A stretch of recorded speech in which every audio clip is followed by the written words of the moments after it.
You're listening to Where We Are, a weekend conversation on faith, politics, family, and culture, hosted by me, Michael Ware, and my wife, Melissa.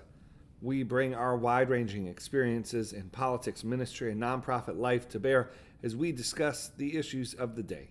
On this week's episode, we'll consider President Biden's chances of being reelected in light of a spate of pretty poor poll numbers. We're now less than a year out from the general election, so we'll take a look at President Biden's chances at reelection. You're listening to Where We Are.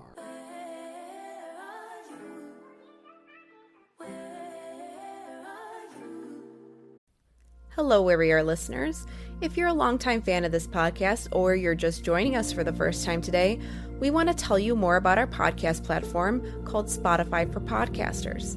We've been using this platform for over a year, and it's been easy to use, and new features are added all the time. You can record and edit podcasts from your phone or computer.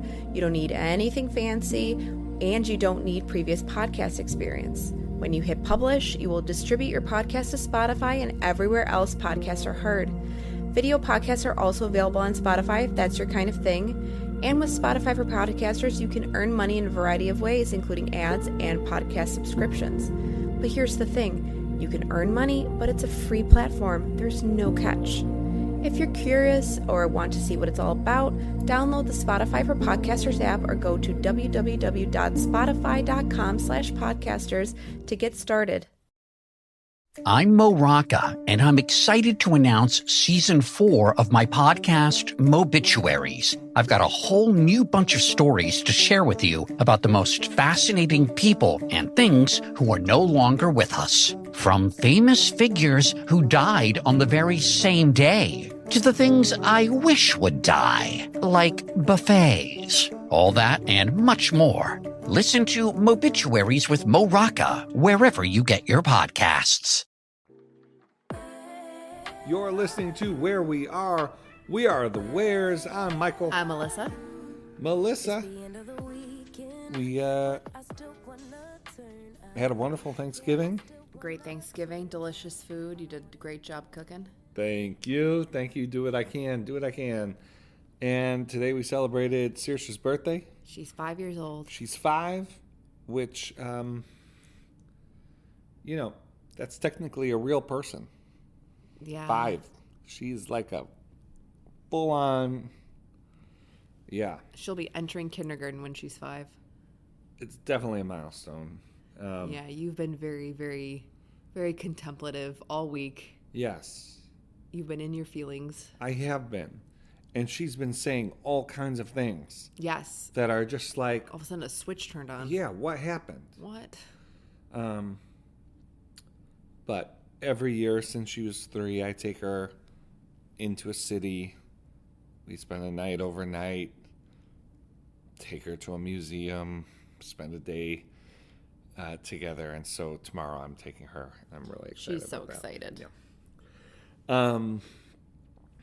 I read the audiobook, recorded the audiobook for The Spirit of Our Politics. That was a fun experience. You did. You loved it. I loved it. It was fun revisiting the material. And I am ready to take this book on the road. It's now out in less than 2 months. Comes out January 23rd. And the audiobook was a blast. It was a cool experience.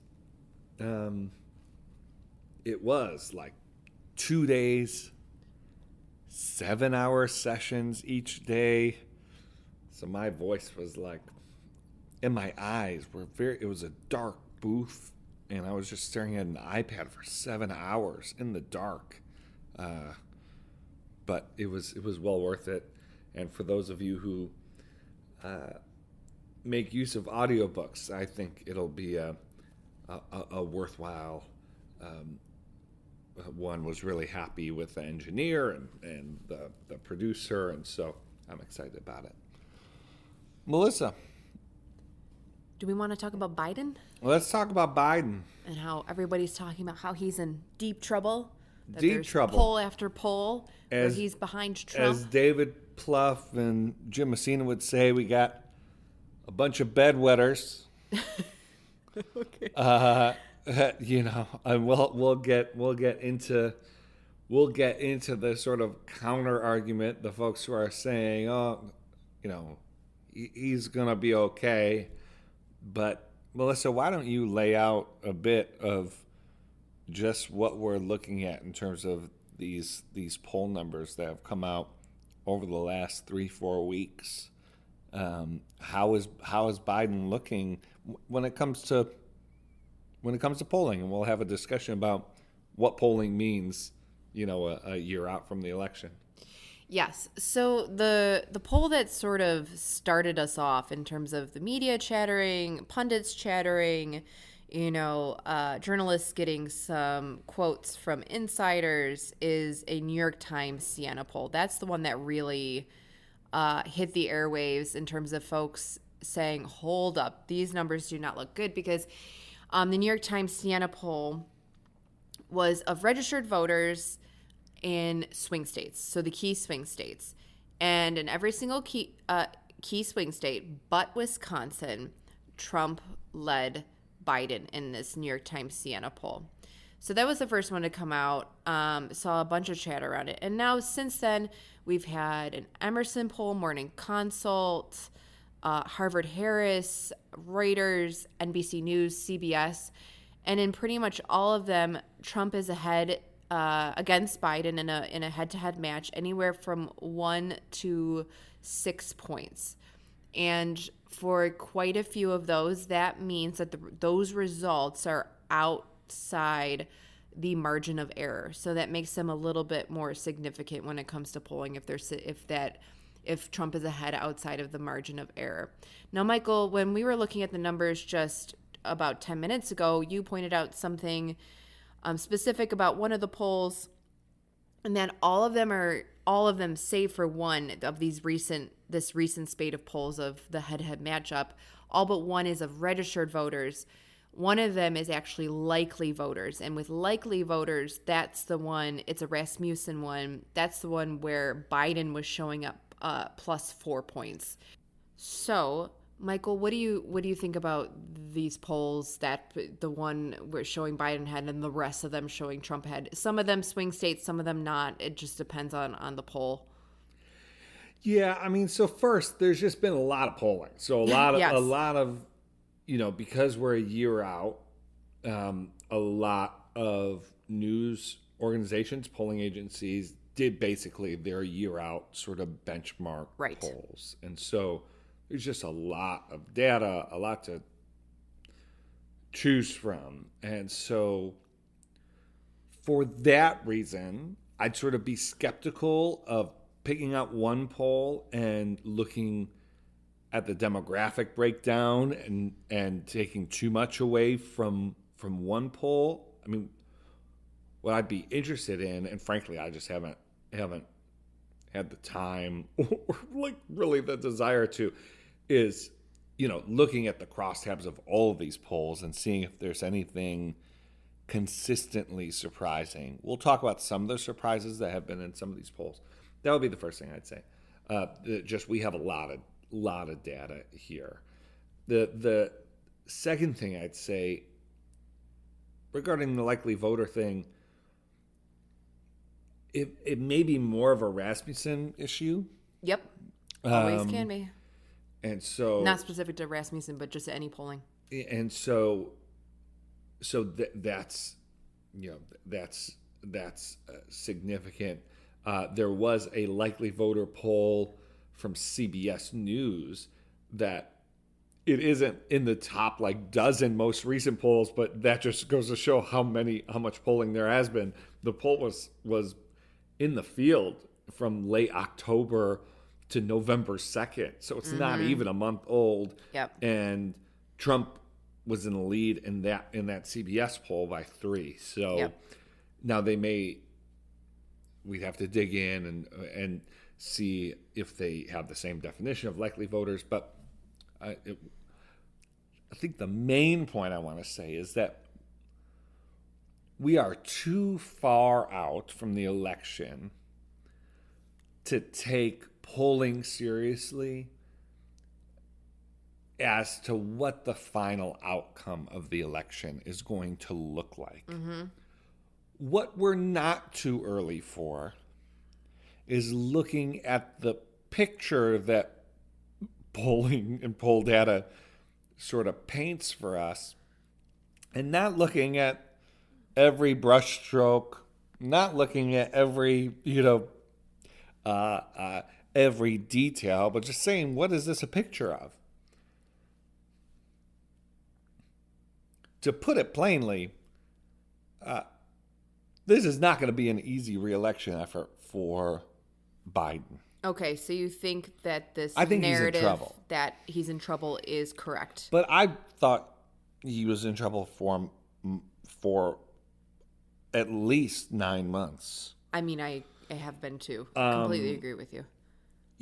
I think there was,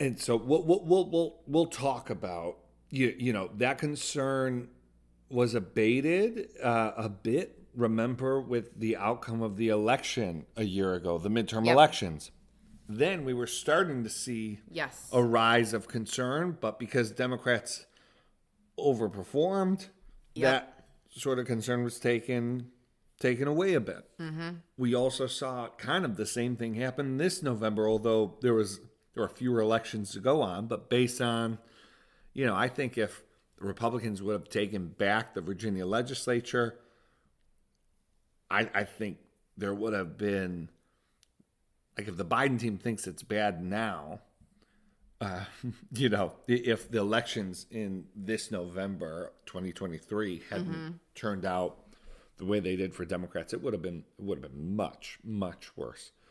But still, you look at this polling data, you look at right track, wrong track, you look at so many of the benchmarks that we look at this far out, and Biden is in rough shape. So, Melissa, let's talk about some of the main flags that we have. I think the first thing I'd say is just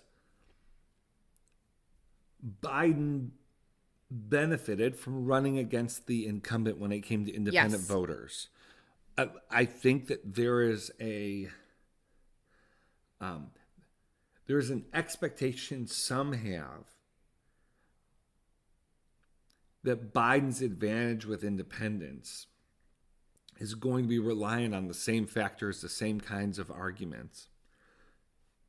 And I think that's a mistake. I don't know exactly what number you should take off, exactly what number benefit you should give to Trump based on his 2020 performance with independents, given the fact that he's not the incumbent. But independents tend to just reject the status quo. And right now, Joe Biden is the status quo, which he wasn't in 2020, obviously. Yep. And so that's one reason I'm concerned, which is that I think the idea that Joe Biden is going to perform higher among independents, it's a very hard argument to make. And if you're going to make that argument, you really have to be relying on these legal cases against Trump to make that argument. I don't see any other way to make an argument that he's going to perform better among independents. So that would be the first thing. Second thing, Melissa, again, it's a year out, but there's been some polling data suggesting that Trump's gains among black voters, black males in particular, that 2020 might not be a high mark for him, that he may actually be gaining support, not just among black voters, but among Hispanic voters. Talk about that for a bit. Right. So for Hispanic voters, their vote choice right now in 2020 for Democrats, it was at around 58%, and now it's around 49%. So that's, almost a 10-point drop, while Republicans have gained more in that area from 32% to 39%. So we've got that gain right there for Hispanic voters on the Republican side. Which, what's notable there is that the numbers look strikingly similar Yes. to Bush's numbers in 2000 and 2004. And for Bush, though, Hispanic support was part of his explicit sort of case when he ran in 2000 for why he'd be electable. It was a part of his profile. He pushed for comprehensive immigration reform for some obvious reasons. The idea that that former President Trump could perform better than any Republican since or even predating Bush among Hispanic voters, that's not exactly part of the narrative of Trump. But as we look at these polls, that's what we're seeing. And by the way, this isn't just polling. We've seen this kind of support in the 2020 Republicans won 39% of Hispanic voters in the 2022 midterms. Yes. So there's that. Like if Trump gets so Trump got 32% of the Hispanic vote in 2020. Yep. If he's in the ballpark of 40, I think it's a done deal. I think Donald Trump is president again. So that's one thing to watch. But Melissa, we also have signs that he could have a pretty high ceiling, historically speaking, recent history, in terms of recent history among black voters. So in a bunch of new polls, Trump is getting about 20% of black voters, which would be a jump from his 2020 results where he got around 12% of black voters. That just shows that his support might be maybe growing. Yeah. And so you put black Hispanic voters, the fact that a year out we have a general election that is likely to be between Biden and Trump, two known quantities, and Trump at least seems to have a ceiling, have the possibility of significantly improving upon its 2020 numbers among black and Hispanic voters. There's one other, and this was the jarring stuff. I mean, we'll talk more. I'm not as jarred by the black and Hispanic support a year out from the election. I think all of that can be addressed from the Biden campaign and their strategy. What jarred me was some of this recent polling on young voters. Yes. So there's the kind of like with black voters, Hispanic voters, it's also a number of newer polls looking at young voters. And so, for example, here's one of them. In one of the latest NBC News polls, a national NBC News poll, they found that Biden is trailing Trump among young voters ages 18 to 34, with Biden getting 42% and Trump getting 46%. And so that's just one, and that's around what a lot of the other polls seem to be looking like. Now, in 2020, Biden won voters ages 18 to 29 by more than 20 points compared to Trump. Wow. So we've gone from a 20-point advantage on Biden's side to a 4 percentage point advantage on Trump's side with this NBC national poll, with a bunch of others looking pretty much very similar. That's a drop. Yeah. So that is the most troubling. That to me, is insurmountable. I don't think I'd be so interested if there was a Biden campaign official who said we could draw even among under 30, but here's where we're gonna make it up. I think the answer that there has to be from the Biden campaign is we're a year out from the election. These polls are trash. We're gonna be fine among young people. Because I don't know that there would be a path to victory among for Biden if he's not winning under 30s by at least. I mean, I kind of want to say under 8 points, but really I'm just kind of like, I mean that would still be Trump cutting his support and getting cutting the margin down in far more than half. I mean, so that number is troubling. Melissa, I mean, just one thing that was very clear in the data here around young people, which there was some skepticism. I mean, I think you and I were basically on the same page on this point, but there was a lot of skepticism.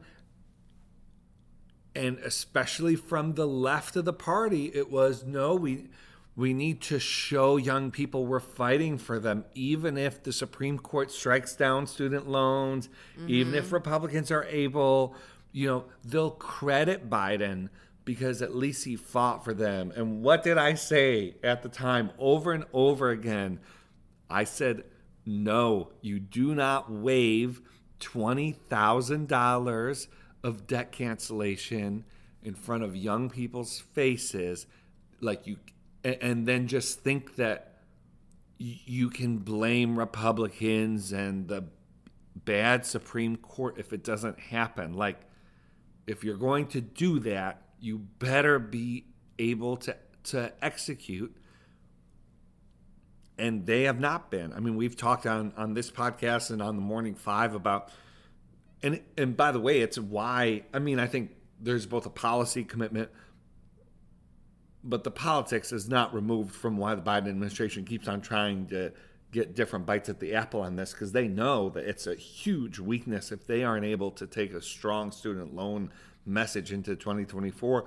But I'll tell you what, it doesn't look like whatever they do on the policy side is going to be even in the arena of what they told young voters and the parents of young adults when they rolled out the student loan plan, that just, again, facially, you just look at it and go, oh, the Supreme Court is not gonna accept this.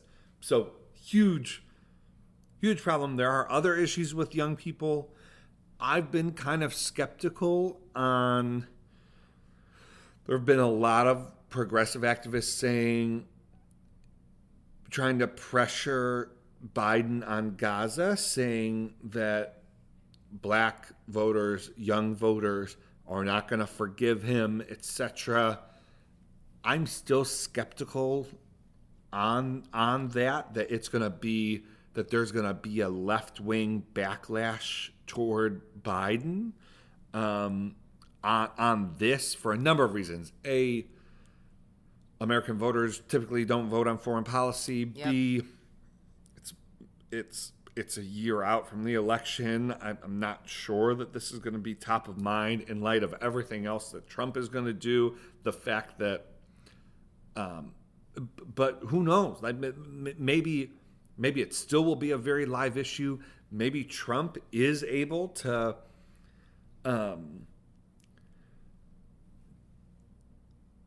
To play an interesting sort of angle here, in sort of being less pro-Israel than Biden, but I'm doubtful on that. It's the student loan piece that I think should be really troubling, and we may look back and see it was the Afghanistan withdrawal. Biden was above water in terms of his approval rating, basically until the Afghanistan withdrawal, and just never recovered, and then not being able to execute on student loans, it's very possible a year out we're telling a story based on those two sort of tent poles. So, Melissa, I'll make sort of the counter argument, but I'm interested, black voters, Hispanic voters, young voters,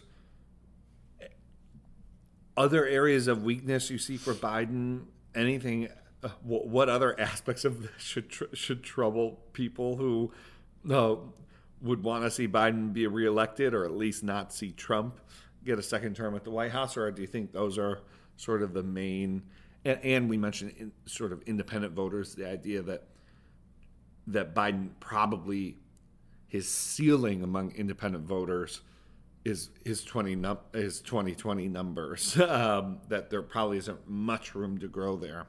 But anything else that you'd say?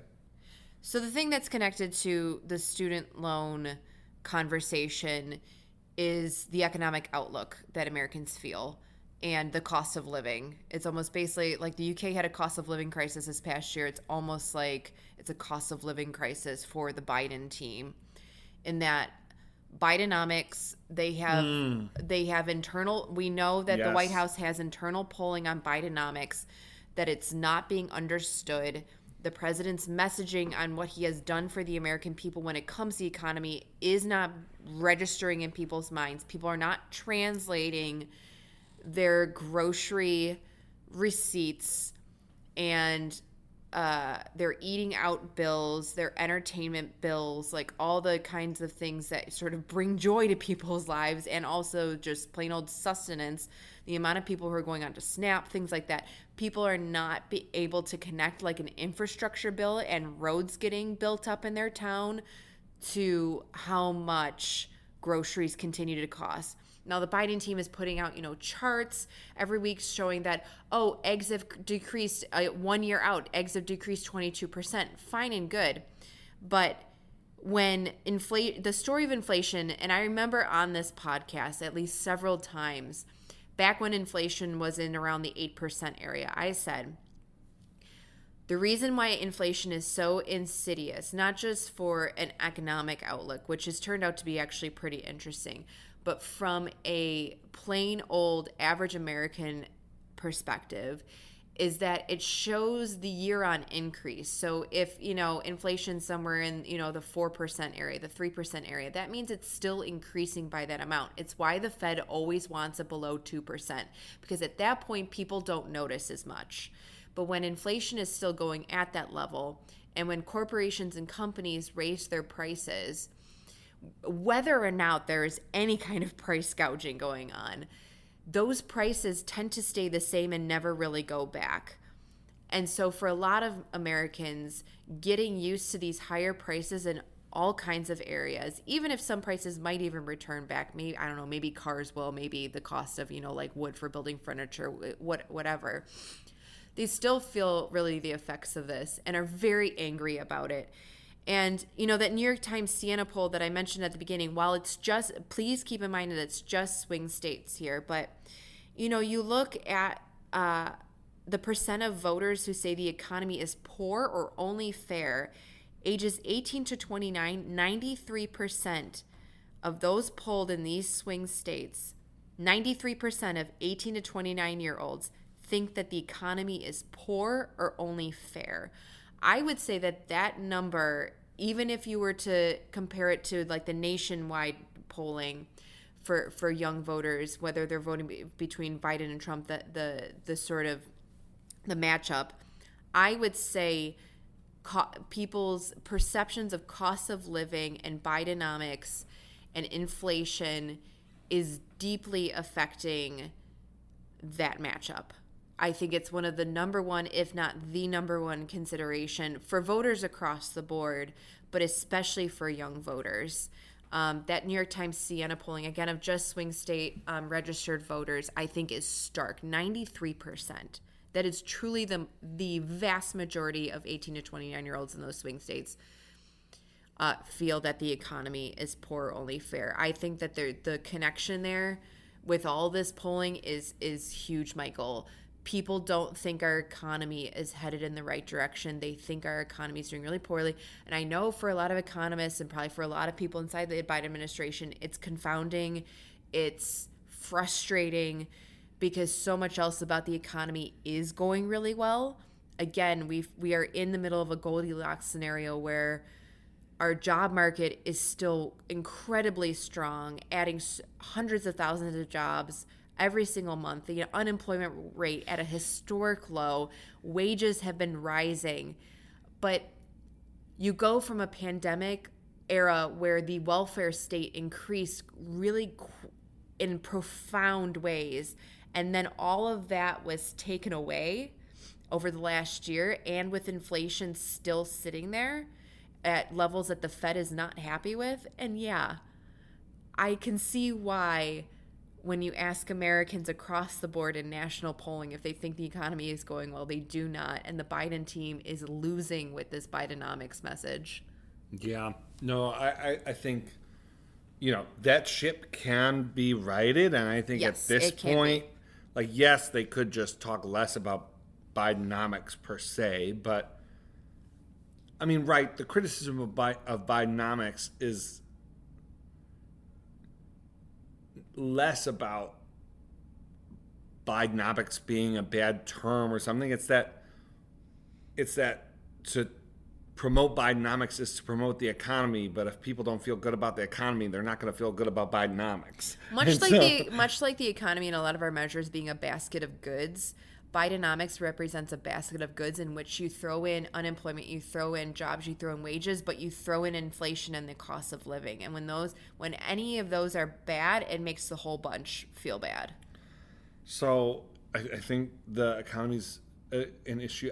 I will say just one other thing that struck me, which is I don't have it in front of me. I can't tell you, but there was such a fascinating quote in an article I read from a voter that was like just reflecting on, this is post October 7th, and it was a voter saying, I thought things were supposed to be back to normal under Biden.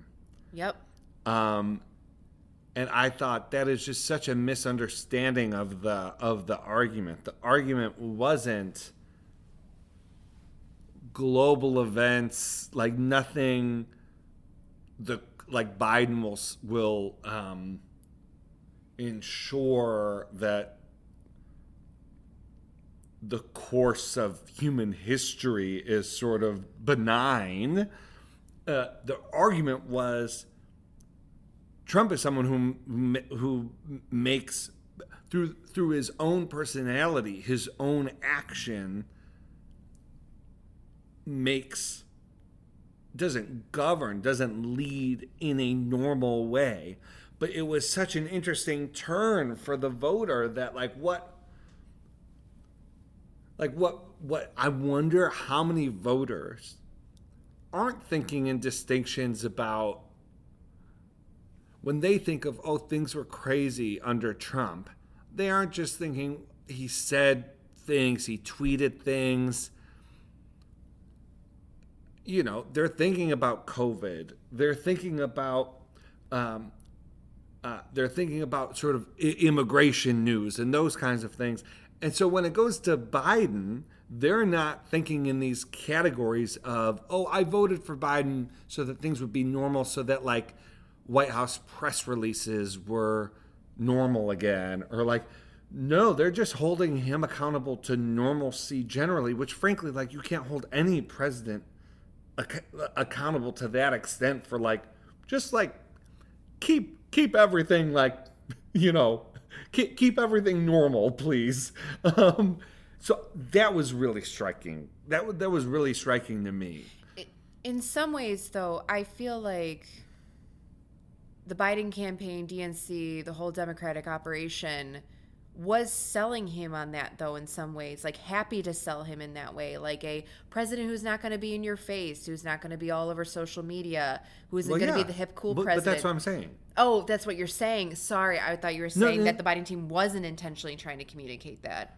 No, what I'm saying, what the Biden campaign, what the message wasn't was nothing will happen in Israel, Right. like nothing will happen again. Just that Yeah. apparently I'm not communicating clearly on this. The argument, what the voter was saying was, I thought things were supposed to be normal, and yet I look at the newspaper and there are crazy Yes. things happening. But that wasn't Biden's message of normalcy. Biden's message of normalcy was like, have a statesman in the White House again, have someone who isn't who you aren't concerned about your kids watching the news on television because you never know what's going to come out of the president's mouth, like that thing. But it's very interesting to think about if you're an average voter who isn't reading the news like every day, who isn't really thinking in these various boxes, but you just hear a candidate say, things are gonna be normal again, and so you're just thinking like things will be okay, like that sounds great.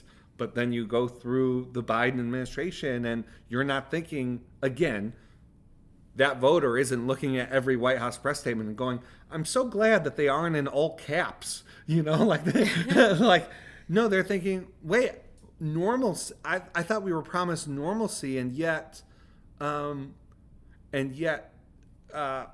Afghanistan withdrawal, and I thought we were promised normalcy, but the Middle East seems on fire. I'm making more money than I ever made before, and I can't afford a single thing.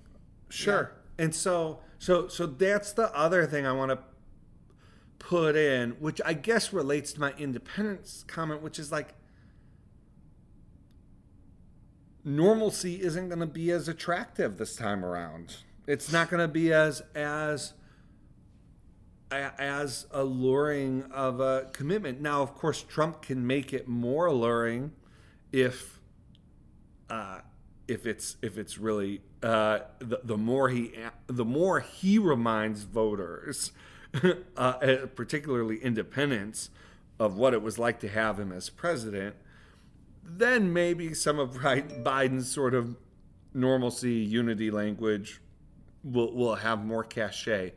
For right now, it's a little tough. Yes, when it comes to, because the last thing we just wanted to discuss was Jonathan Martin put out a piece in Politico, in light of all this polling for Biden and this narrative around Biden being in trouble, is what can the Biden team do to sort of start turning this ship around? And one of the most compelling arguments from him, and that I completely agree, is...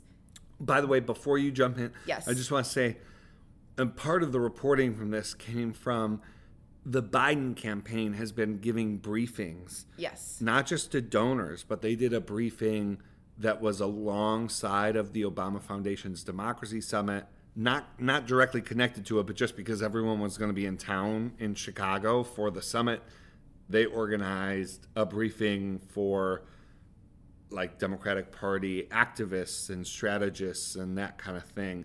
And so the Biden campaign is trying to allay fears, get people to trust the process, right. Trust the campaign. But yeah, so part of Jonathan Martin's reporting was coming out of these briefings that the Biden campaign has been doing, which, according to his report, a lot of people leave these briefings feeling better, feeling like, okay, they have a handle on things. But yeah, what were some of the recommendations that came out? The number one for me would be to go on the offensive against Trump. And obviously we just hit 1 year out from this election, and so in a lot of ways, like, it hasn't made sense for this to be how the Biden campaign should have been leading and thinking about what they're doing. But now it seems like a great time, especially not just in terms of righting the ship, but just in general timing, that show Trump's record, bait him to show his own record, and go on the offensive against him about what he did and how abnormal so much of his presidency was, to remind especially the voters in these kinds of core blocks, like Hispanic voters, Black voters, young voters, folks who obviously Trump is starting to possibly, according to the current polling again, might be sort of chipping away at, reminding those voters that, hold up a second, if he gets back in power, this is how chaotic it will be again. That is the most, it's kind of like on the Republican primary side when it comes to a Haley or DeSantis. I was just going to say, where the most compelling thing that could, and obviously the Republican primary will benefit from Biden doing this, and then Biden will possibly, maybe, I mean. So that's what I was going to say, which is, I wonder how much of it. So the more cynical way of looking at it would be the Biden campaign doesn't want Trump to appear any more vulnerable while the primary process is going on, because they don't want to unload their arguments against the front runner and potentially weaken Trump. I'm not as convinced by that. I just think things get unpredictable if things get unpredictable, and also I think that it's kind of not befitting for a sitting president to be concentrating on political attacks of his likely opponent a year out from the election. Barack Obama wasn't on the campaign trail against Mitt Romney, and so I'm referring not to what you're saying, Melissa, but to the Politico, to the Jonathan Martin. We're a year out. There's going to be more than enough time for Biden to be prosecuting his case against Trump. I do think if he was doing more of that now, his poll numbers would look good, but I think what the Biden campaign would say is what poll numbers look like a year out from the election that doesn't matter. We have an election. We know what dates the election is going to be held by, and we have a strategy to win a year from now, not today. And so I'm kind of less concerned about Biden's sort of. I think that there's some real risk to Biden running against Trump a year out from the election. I think that it could sort of deaden people, especially swing voters, to the case that'll need to be made down the road. I do think there's a broader argument Martin makes in the piece that Biden could be drawing stronger contrasts with Republicans. I think that's probably true to an extent, but I also think Martin was talking with Democratic activists. Of course they're going to say, oh, we should just be beating up on Republicans more. That's why the party exists. I think Biden's done quite a bit of that. I mean, don't forget the Philadelphia democracy speech. Don't forget. I think that there's been some of that. Could there be more? And would it be helpful strategically? Maybe. I was interested in the Martin piece about this, and Jonathan admitted, we don't know what is happening. Maybe there are all these behind-the-scenes talks. But Jonathan Martin's argument that, where is the recruitment of Liz Cheney? Where's the recruitment of the courting of George W. Bush, of Mitt Romney? And we don't know if that's happening. If it isn't, I agree. It should be. But I also don't think that if it was happening that we should know about it now. So it is one of those, I hope that this is what the Biden campaign is doing, but that isn't the kind of thing that you'd roll out a year out from the election, except for, Liz Cheney. I could see that having some value a year out. Yeah, I was less compelled by that one a little bit too. The second one I was most compelled by was appointing a special envoy to the Middle East to deal with Israel and Gaza. And who did he suggest, Melissa? He suggested either Bill Clinton or Hillary Clinton. No, both. Yeah, Both of them. Yeah, yes, yeah. yes, both. Because he brought up the example of Northern Ireland and getting a former senator, George Mitchell, to come in, and he was very victorious. He got he was very much credited by then President Bill Clinton in bringing about peace. Right. He was saying in Northern Ireland. it required Clinton to share the credit. Yes, it required. And Well, who cares? Share the credit. It's your yeah. administration. Yeah. Yeah, 100%. But the idea is very compelling to me that Israel-Gaza is the most complex conflict that we have going on truly anywhere in the world. The president is trying to otherwise be president in other ways and run a re-election campaign, that having help in that area, it could be very beneficial. Yeah. I agree with the suggestion.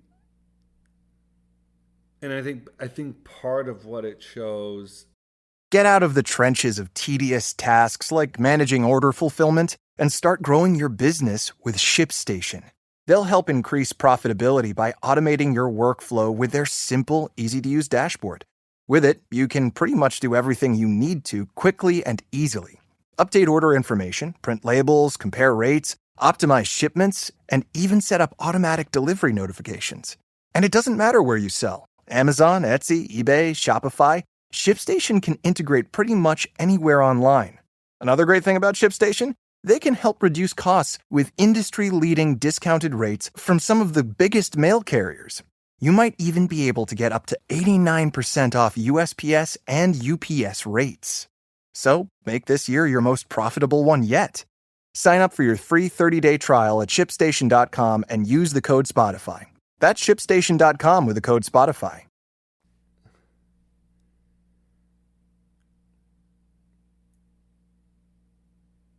Again, it's sort of the benefit of he could call on former presidents and secretaries of state to help on important issues. Like it goes back to, this is normal, this is statesmanship, I just think that those kinds of messages are weaker in a re-elect than when you're trying to replace someone that swing voters were just tired of at the time. So yeah, I mean, I generally think it's, for a number of reasons, whether it's Bill Clinton and Hillary Clinton, or they're likely going to need to bring on some help. Maybe it's bringing Dennis Ross back. So yeah, I think, Melissa, like the case for, he has the advantages of incumbency.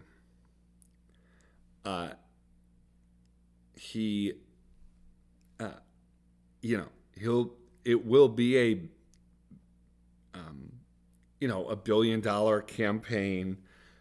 So a lot of money is going to be spent. Some of the base issues will look different after the campaign than before. That's part of why we, that's the whole point of a campaign. And so, I think there is there's reason to be concerned. This idea that Donald Trump doesn't have a chance to win should obviously be put to bed. He does. It's going to be a competitive general election. And there are headwinds that the Biden campaign is facing now, a year out. They have real problems that they need to address. How closely these problems strike to like the core, I think, remains to be seen. What I do want to do is continue to pay attention to some of the threads that we've talked about in this episode. So consider this episode our sort of year out preview. I think these are 5 good topics to be thinking about when you think about the general election. Independent voters. Is there any sign that Biden can at least match his 2020 performance? 18 to 29, how persistent is this poor showing among 18 to 29-year-olds? Black voters, Hispanic voters, and this question of normalcy, status quo. Where does the Biden campaign seek to go there? And I think and then obviously, the economy is always at the center of elections. We're going to be watching the economic data. We're going to be watching Americans' opinions about the state of the economy.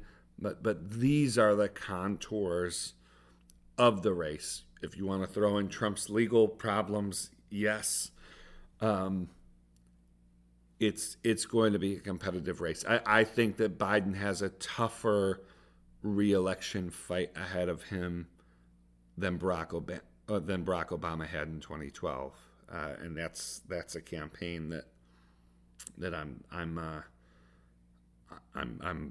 closely familiar with, and I think the Biden campaign has an even tougher road ahead of them.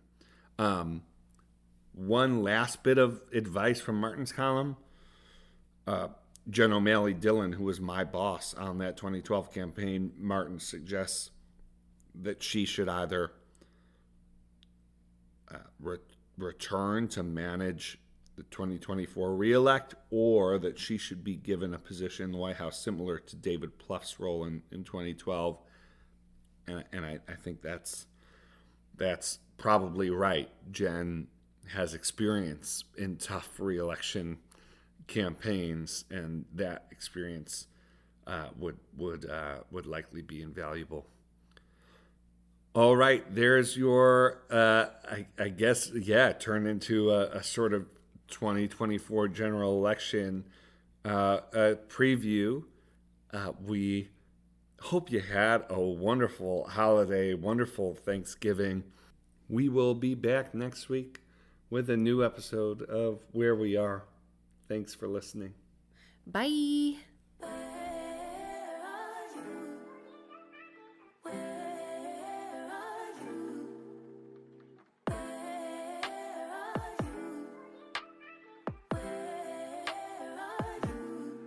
It's the end of the weekend, but I still wanna turn up. Yeah, I still wanna turn up. All I want is to go.